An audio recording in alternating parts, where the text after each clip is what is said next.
Olá, eu sou a pastora Tarsila, do Ministério Malhadas, e hoje nós estamos aqui para falar de um assunto muito relevante, que é a depressão. Uma doença que hoje atinge todas as classes sociais e muitas vezes tem adentrado pelas paredes, pelas portas da igreja e tem atingido pessoas cristãs.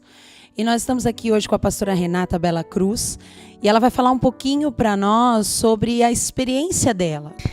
Então, foi uma experiência muito árdua, ela é muito sigilosa. Na verdade, a depressão ela vai te sabotando e você não percebe.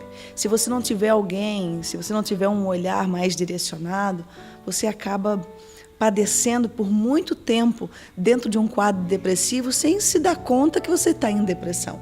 Eu tive a oportunidade de ter pessoas ao meu lado que detectaram, que perceberam que eu estava num estado depressivo. E mesmo assumindo uma posição como a minha, mesmo envolvida com tanta responsabilidade, mesmo no meio de tantas pessoas, eu estava dentro de um quadro depressivo, eu precisava de recurso, procurar ajuda, eu precisava de terapia, eu precisava de tratamento medicamentoso, mas eu ainda não havia me dado conta. Não é fácil, eu acho, que assumir isso e buscar ajuda, diante, às vezes, até da posição, assim, que a pessoa ocupa. Para mim foi muito complicado, pelo fato de eu estar na frente de uma igreja, muita gente te olhando, o fato de eu estar exercendo na área profissional a profissão de psicóloga. Eu acredito, Tarsila, que esse preconceito sempre vai existir. As pessoas elas ainda têm um tabu, elas ainda têm uma dificuldade, principalmente quando se refere a uma pastora, a um pastor, a um homem de Deus, a estar na frente de uma igreja, a trabalhar no mundo espiritual e como pode padecer nessa área, sendo que não é espiritual. A depressão, claro, existe casos que sofrem influência espiritual, mas a depressão ela é física, ela é uma questão da tua natureza, uma questão do teu corpo que está pedindo ajuda, que há um alerta dizendo alguma coisa está errada. Era como se uma sirene tivesse ligada, disparada, e eu não desse importância, porque havia toda uma gama de prioridade ao meu redor. Tinha uma agenda para cumprir, existia pessoas, existia eventos, existia uma vida lá fora secular, uma vida profissional, filho, casa, tudo para dar atenção, e aí a gente vai ficando para depois. E aquela sirene que vai disparando é um alerta dentro de nós dizendo algo não está bem, e você começa a não dormir direito, você começa a sentir um descontentamento em todas as áreas da sua vida, ou em algumas áreas da sua vida, aí você começa a ver as coisas preto e branco, começa a perder o brilho, o desejo de viver vai vir embora, você começa a desejar, melhor mesmo é morrer do que viver, e você não entende isso que você está passando. Claro, mas poxa, você como psicóloga não entendia isso, às vezes não é questão de entender. Você até entende, mas existe o fato da negação. Você nega, você não aceita estar vivendo aquilo. Quando eu estava diante de um psiquiatra e que ele me diagnosticou com depressão e eu comecei um tratamento medicamentoso, comecei um tratamento psicoterápico, ali caiu a minha ficha. Mas até então eu precisei desse seu olhar, do olhar que você teve como uma pessoa que trabalha ali junto comigo, lado a lado, observou. Eu me lembro como se fosse hoje, assim, que eu sentei com a pastora Renata para resolver algumas coisas relacionadas à igreja, que ela estava distante, mas ao mesmo tempo a gente recorria muitas vezes a ela para poder resolver as coisas, E o que mais me chamou a atenção foi a falta de perspectiva, Então, assim, agora eu vou ficar aqui nesse lugar, agora eu não sei o que eu vou fazer, não sei para onde eu vou. E ela sempre foi uma mulher muito decidida, muito forte, Então aquilo me chamou muito a atenção e eu vi que realmente era com relação à saúde mesmo, ela não estava bem. E eu disse para ela naquele momento, você precisa buscar ajuda, você precisa ir ao psiquiatra.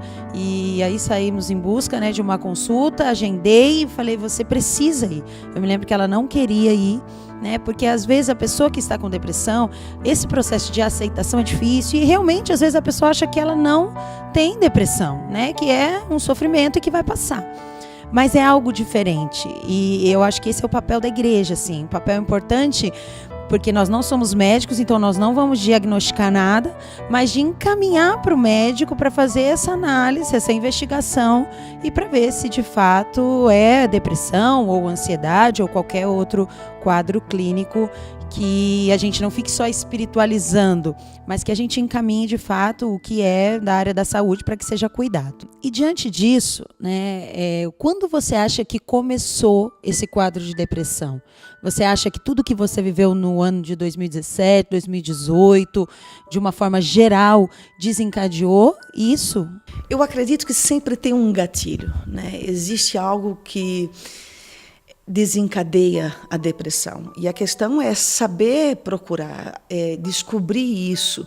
E a terapia, ela é apta para isso. Ela vai te ajudar a descobrir onde foi que desencadeou, qual foi o evento traumático que aconteceu.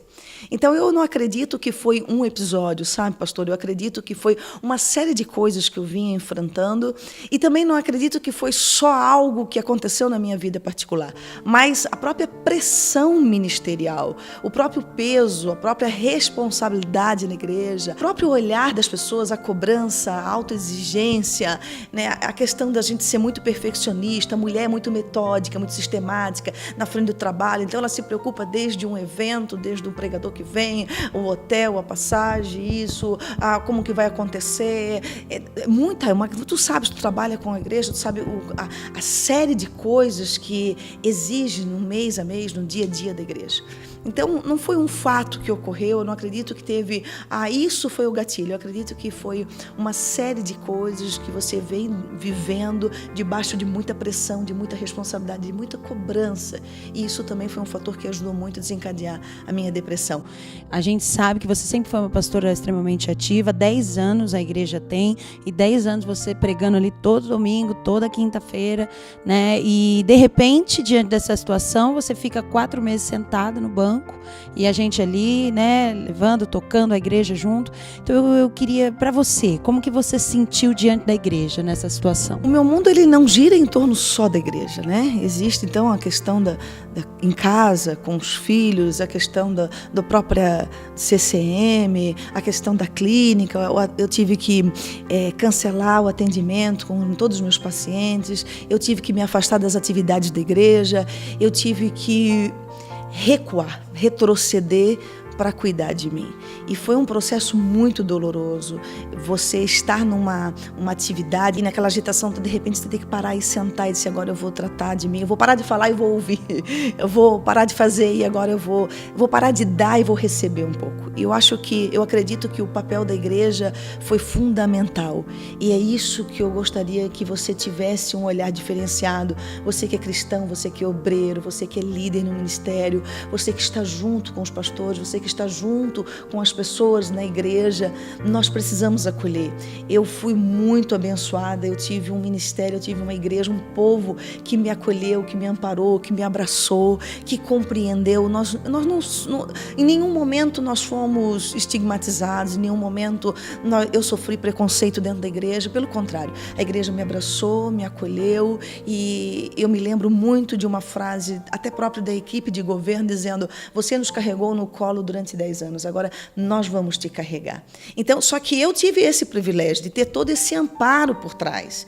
Agora, e quem não tem? E quem se sente sozinho no meio da multidão? E quem sobe para ministrar sangrando? E quem fala sorrindo, mas está chorando por dentro? E quantos pastores estão dilacerados? E quantos ministros? E quantos líderes? E quantos obreiros? E quantas pessoas estão ali trabalhando na atividade eclesiástica e estão padecendo, estão morrendo?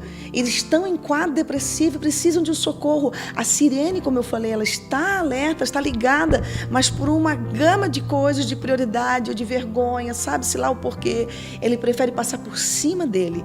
Ele prefere passar por cima dos sintomas, daquilo que ele está vivenciando. Ele prefere chorar no canto, ele prefere não dormir à noite, ele prefere viver um mar de angústia, descer um vale profundo de insatisfação, de tristeza, e o Senhor não nos chamou para isso. Então, a partir do momento que você é diagnosticado, a partir do momento que você tem um acolhimento, tem esse olhar da igreja, um olhar maduro, um olhar de compaixão. Jesus disse, haja em vós o mesmo sentimento que houve em Cristo Jesus, o sentimento de compaixão.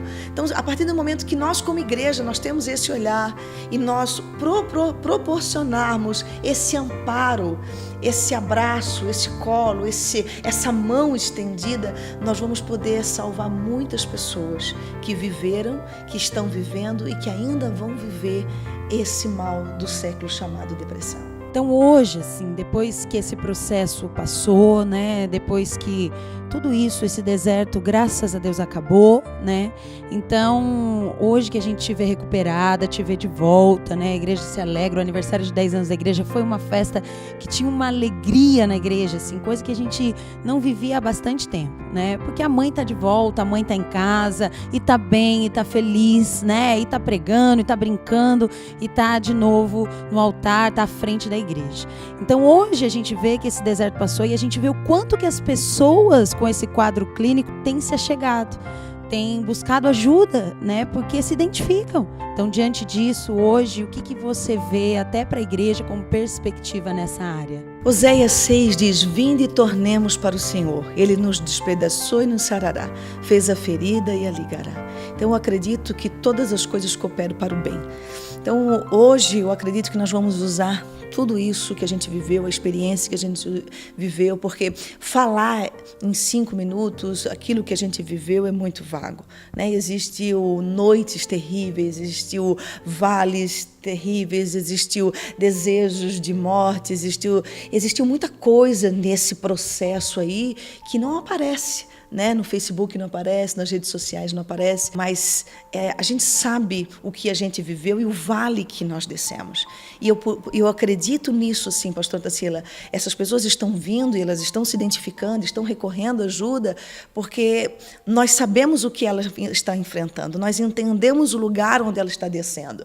E o Senhor tem nos dado um legado de autoridade exatamente para isso, um amparo, um olhar clínico hoje, para abraçar essas pessoas e dizer: você não está sozinha.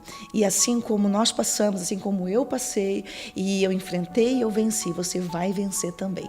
Então eu quero deixar aqui uma palavra de esperança para você. Ainda há esperança, ainda que a árvore esteja cortada e lançada fora, ainda que ela seja decepada pela raiz. A esperança, ao cheiro das águas, ela brotará. Se você tem vivido isso, se você tem percebido algo que não está normal no seu dia a dia, não está bem com você mesmo, algo no mundo interior, no seu mundo interior está falando com você. Se você se sente depressiva, você pode nos procurar. Nós estamos aqui como igreja, nós estamos de braços abertos para te ajudar. Muito bom, não é mesmo, gente? A gente fica tão feliz, a gente acompanhou todo esse processo e hoje como igreja nós estamos felizes demais porque a mãe está de volta. Como igreja nós estamos aqui de braços abertos para receber você. Nós, todos os pastores, os líderes do ministério, nós queremos e estamos abertos. Vem para cá, venha cultuar o Senhor conosco. Deus abençoe, a paz do Senhor.